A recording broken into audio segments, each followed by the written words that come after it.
Microkingdoms is a natural history documentary that happens in your living room, in your bedroom, in your kitchen. It happens all around you. The ambition is to really blur the lines between your world and the natural world. Just this idea of bringing them into your space so you could experience what it's like to have them there. When we first started the project, I don't think we really realised how hard it was going to be.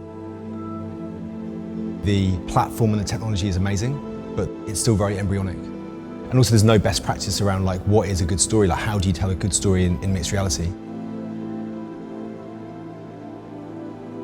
We felt that what mixed reality did was make the invisible visible. And as a consequence, we really wanted to look for what aspects of the story could play to that. For these animals, they have an incredible array of different senses that mean they perceive the world very differently from the world around us. And for us, we felt that was a really compelling and also relevant way of telling our story. The technology allows you to bring things into your own space. So making them believable meant that we wanted that high fidelity of graphics.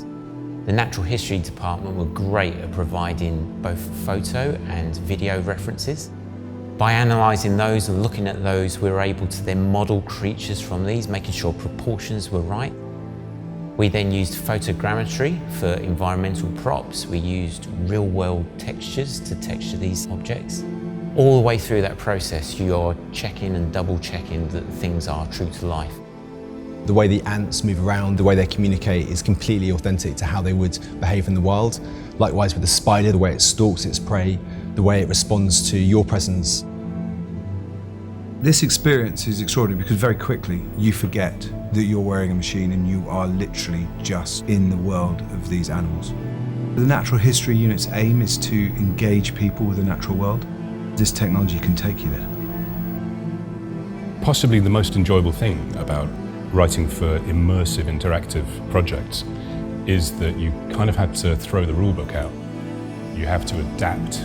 And with Preloaded, we've built a framework whereby we can still have the immersive side of things, and yet still when something happens, there's carefully choreographed music over the top to underpin it. The potential for spatial computing and the Magic Leap platform and the way that we can interact with the natural world, the way that we can tell stories and the way we can bring a story into your world is unlike anything else.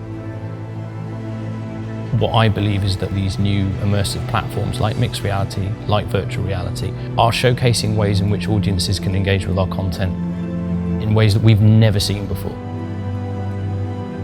The way you respond to it, the empathy that you can create is unlike anything. We're right at the forefront of this new world, and it's only by working with top-flight creators like this that we can actually figure out what it is that we're going to do and how we can do it. Projects like this quite literally push the boundaries.